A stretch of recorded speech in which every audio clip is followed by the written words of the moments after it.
آلبرت انیشتین، یکی از باهوشترین انسان‌ها. در این ویدیو می‌خوایم درس‌هایی از او یاد بگیریم که به گفته خودش در هیچ دانشگاهی اونها رو نگفته. انیشتین در 14 مارس 1879 به دنیا اومد و 76 سال زندگی کرد. 2 بار ازدواج کرد و در زندگی تجارب زیادی به دست آورد که با بررسی جمله‌های او میتونیم از او درس‌های زیادی رو بیاموزیم. درس شماره 1: یک کشتی وقتی در ساحل است در امنیت هست، اما برای این ساخته نشده. خیلی از ما انسان‌ها در عمر خودمون ریسک نمی‌کنیم و دست به کارهای جدید نمی‌زنیم. رؤیاهای زیادی در سر داریم، اما از تلاش کردن برای رسیدن به این اهداف می‌ترسیم. از ساحل آرامشمون رها نمی‌شیم و دل به دریا نمی‌زنیم. بگذارید یه داستان خیلی کوتاه بهتون بگم. روزی زنبور و مار با هم بحثشون شد. مار میگفت آدم‌ها از ترس ظاهر ترسناک من میمیرن، نه به خاطر نیش زدنم. اما زنبور قبول نمی‌کرد. مار هم برای اثبات حرفش به چوپانی که زیر درختی خوابیده بود نزدیک شد و به زنبور گفت من چوپان رو نیش میزنم و مخفی میشم. تو بالای سرش سر و صدا و خودنمایی کن. مار چوپان رو نیش زد و زنبور شروع کرد به پرواز بالای سر چوپان. چوپان از خواب پرید و گفت ای زنبور لعنتی و شروع به مکیدن جای نیش و تخلیه زهر کرد.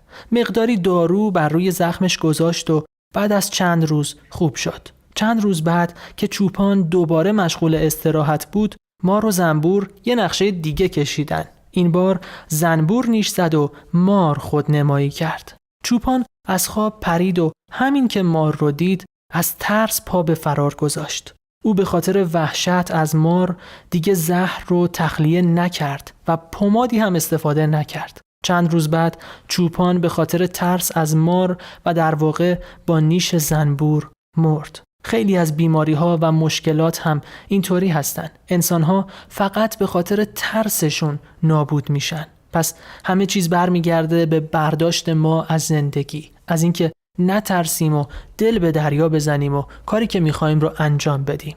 درس دوم از آلبرت انیشتین: همه انسان‌ها با استعداد هستن، اما اگر یک ماهی رو بر اساس توانایی‌هاش در بالا رفتن از درخت قضاوت کنیم، بر این باور خواهد ماند که او ناتوان است.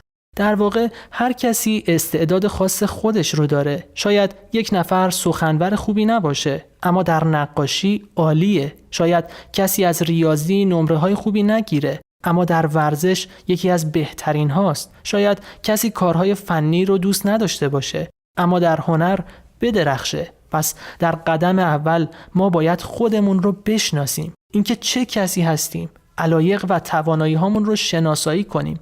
اون موقع به موفقیت‌های بزرگ میرسیم.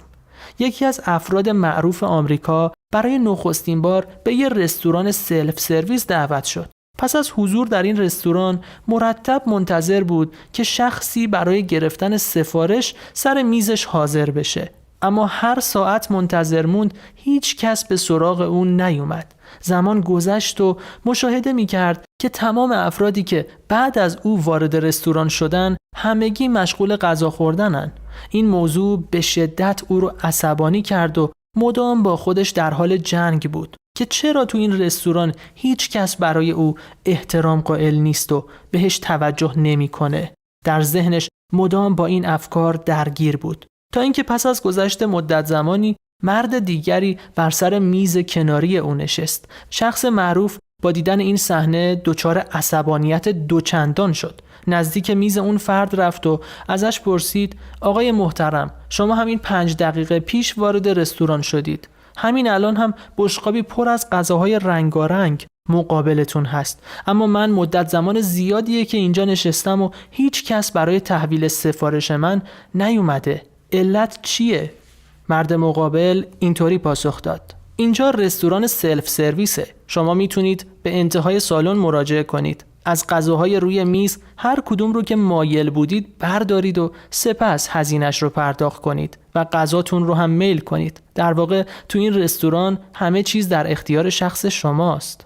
فرد معروف با شنیدن این جمله کمی جا خورد و به فکر فرو رفت. نهایتاً به این نتیجه رسید که زندگی دقیقاً مثل یه رستوران سلف سرویسه. همه چیز برای لذت بردن مهیاست، اما متاسفانه اغلب افراد انقدر محو تماشای خوشبختی دیگران هستن که فراموش میکنن هر آنچه دیگران ازش بهره میبرن اونها هم میتونن در اختیار داشته باشن.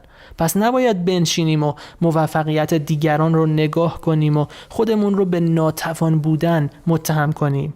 درس شماره 3 از آلبرت انیشتین: 5 چیز رو به هیچ کس نگو. 1. مشکلات روابطت. 2. مقدار پول حساب بانکیت. 3. مشکلات خانوادگیت. 4. نقاط ضعفت. 5. اهدافت.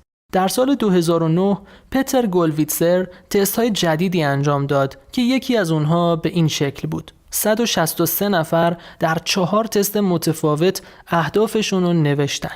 نصف این افراد اهدافشون رو بازگو کردن و نصف دیگه این جمعیت درباره اهدافشون هیچ صحبتی نکردن.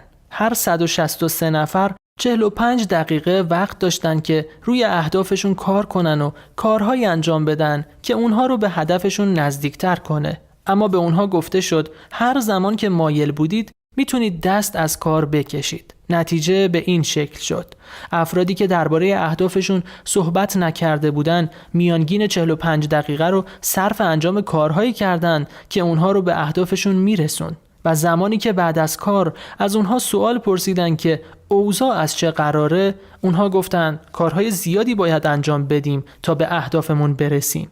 اما اونهایی که اهدافشون رو اعلام کرده بودن کار رو بعد از تقریباً 33 دقیقه کنار گذاشتن و وقتی از اونها پرسیده شد علت تلاش کم شما چیه، گفتند به اون کار خیلی نزدیک شدن. پس به صورت علمی هم میتونیم بفهمیم که اگر اهدافمون رو به دیگران بگیم به صلاحمون نیست، چون یا ما رو تحقیر میکنن که نمیتونیم اون کار رو انجام بدیم و یا اینقدر تشویق کاذب میکنن که متاسفانه نمیتونیم اون اهداف رو به خوبی جلو ببریم. از قدیم هم گفتن برای رسیدن به اهدافت چراغ خاموش حرکت کن. وقتی به هدفت رسیدی همه متوجه میشن که تو موفق شدی. در واقع آدم هر چقدر از مشکلات زندگیش، مقدار پول حساب بانکیش، مشکلات خانوادگیش و نقاط ضعف و اهدافش به دیگران نگه، سود بیشتری میبره. نظر شما چیه؟ لطفاً در قسمت کامنت ها بنویسید. یک دنیا سپاسگزارم به خاطر لایک این ویدیو.